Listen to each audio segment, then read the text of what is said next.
I think that we're about to see one more crash. It won't be the end game, but it'll be one more crash that takes the stock market to new lows by April is my forecast. In 2008, we had a serious financial problem in the markets because of too much debt. Since 2008, the debt has gone up huge amounts everywhere, all over the world. The feds keep saying, oh, we just needed to get over this 2008 crisis and we'll be okay. 10 years later, they pull back the stimulus just a little bit, 2017, 18, and then the banks go illiquid and need funding from the Fed to keep alive. The debt is the highest in recorded history. The next bear market is going to be the worst in my lifetime and the worst in your lifetime. I think by the first and second quarter of next year, we're going to see that we don't get back to those levels and the economy starts failing again. There'll be a day, I'm predicting, that once they get their statistics that measures CPIs the government way, they won't know how to turn it off. That happened, and I remember it well, in the 1970s. And now, though, things are much, much worse than they were in the 70s. With this level of stimulus in the past, you would have had super growth and inflation, both. And we have neither. It shows how dead the economy is. But what we're in a conclusion now is this modern monetary theory. It's a crazy theory, and they're at the end of their ropes as far as how long they can do it. And we are coming desperately close to a cataclysmic end to the current monetary system. I happen to believe it's the biggest financial bubble in the history of monetary policy for the whole world. And the correction is going to be very, very violent, and it's already pretty bad. If we see another new low in the stock market, we are not going to see new highs on the Dow, S&P, NASDAQ, biotech. You pick anything but maybe kind of somewhere down the line. Bitcoin, you're not going to see new highs on anything for decades.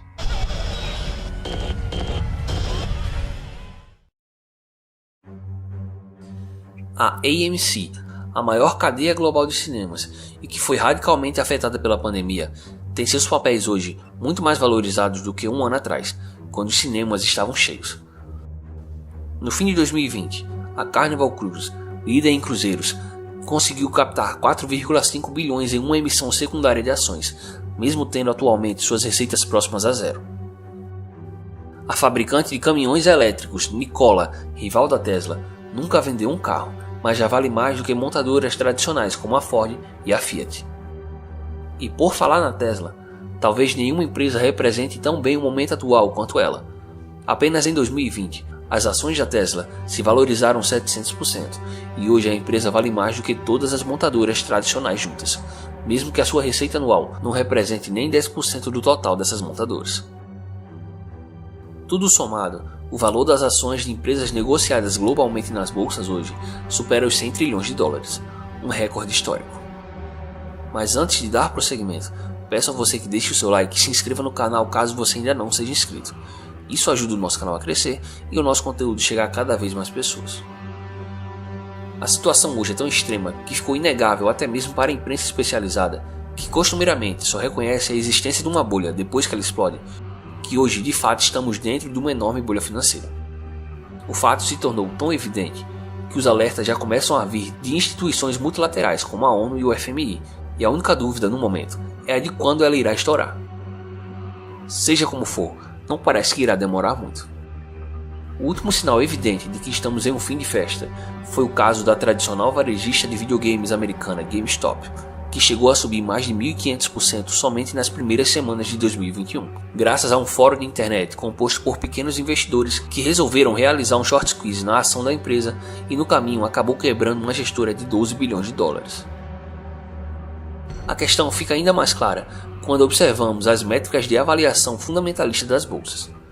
São inúmeros os índices de avaliação que excederam seus recordes anteriores nos últimos meses, e isso se deu majoritariamente pelo descolamento do desempenho das bolsas de valores, que sobem sem parar graças à incessante injeção de liquidez por parte dos bancos centrais, do desempenho da economia real, que despencou no primeiro trimestre do ano passado e continua sofrendo devido às seguidas medidas de restrições da atividade econômica. A seguir, destacarei dois desses indicadores.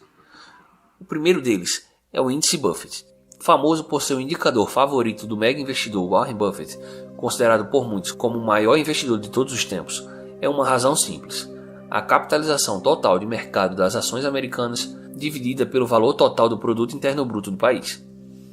Esse mesmo índice ultrapassou novamente a sua máxima histórica, alcançada pouco antes do estouro da bolha.com em 2001, e supera de longe o patamar alcançado no período pré-crise imobiliária de 2008.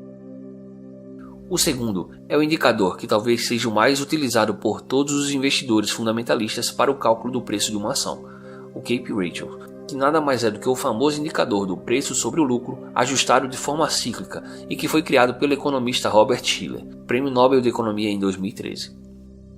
Esse indicador divide o seu valor presente pela média do lucro da empresa ajustada à inflação nos 10 anos anteriores. Se o índice é muito alto, significa que as ações estão caras em relação aos lucros, permitindo prever assim anos de retornos medíocres à frente. No final de 2020, o índice equivalia a 33 no conjunto das ações do S&P 500. As duas únicas vezes em que o indicador ficou acima de 30 foi em 1929, antes do estouro da Grande Depressão, e em 2000, pouco antes do estouro da bolha.com, também conhecida como bolha da internet. A diferença fundamental entre os momentos que precederam as maiores crises econômicas da história, como a de 1929, 2001 e 2008, com o nosso momento atual, é que hoje, antes mesmo de entrar em uma recessão, os maiores bancos centrais do planeta, sobretudo o Banco Central Americano e o Banco Central Europeu, vêm injetando dinheiro em escala sem precedentes no mercado para manter as taxas de juros em níveis historicamente baixos ou até mesmo negativos, com o objetivo de evitar o inevitável estouro de uma enorme bolha que eles mesmos criaram. O resultado inevitável disso é que todo esse esforço para impedir que essa bolha estoure deixará os bancos centrais sem ferramentas de reação.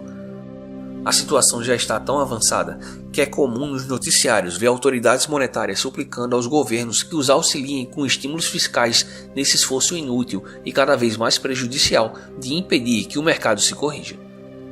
Porém, da mesma forma que os bancos centrais não possuem mais margem de atuação pelo motivo de que suas taxas de juros já estão próximas a zero ou em terreno negativo, os governos também estão de mãos atadas pelo motivo de que seus níveis de endividamento nunca foram tão altos quanto hoje.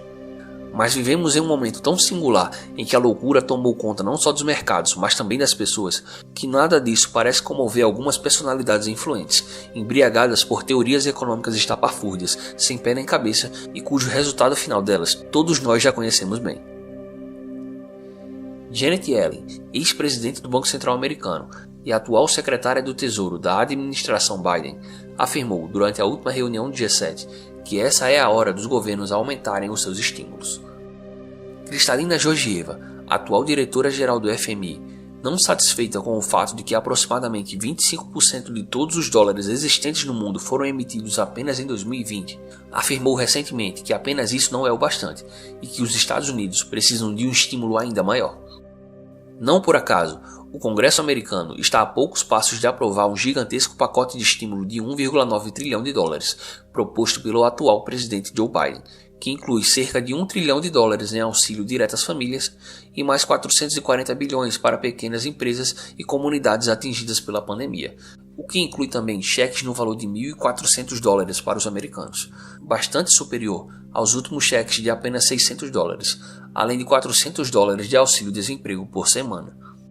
Toda essa injeção monetária, diferente da que ocorreu após a crise de 2008, nas rodadas de quantitative easing, quando o dinheiro injetado na economia era estancado dentro do próprio sistema bancário e destinado em sua grande parte para o mercado de ações, dessa vez está indo diretamente para a economia real, seja através dos cheques entregues aos cidadãos, seja através do pagamento do auxílio-desemprego ou de qualquer outra forma.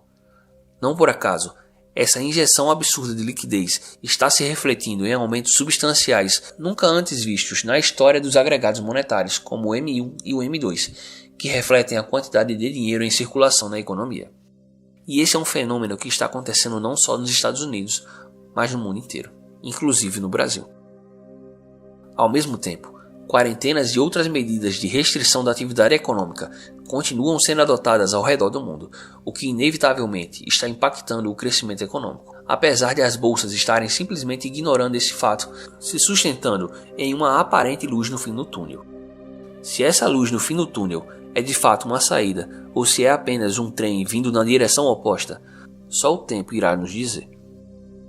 O que fica evidente é que as autoridades monetárias e políticas estão mais perdidas do que nunca nesse cenário em que as economias nacionais se tornaram viciadas em estímulos cada vez maiores apenas para conseguirem se manter de pé.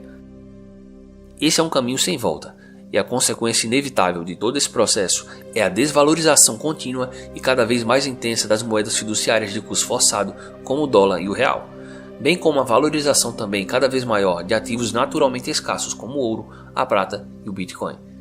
Manter uma parcela de sua carteira nesses ativos, mesmo que mínima, para se proteger desse processo, nunca pareceu tão óbvio como hoje. Se você gostou do conteúdo, então deixe o seu like e se inscreva no canal. Para receber diariamente mais informações sobre a economia mundial e o mercado financeiro, então inscreva-se agora no nosso canal do Telegram. O link estará logo abaixo no comentário em destaque.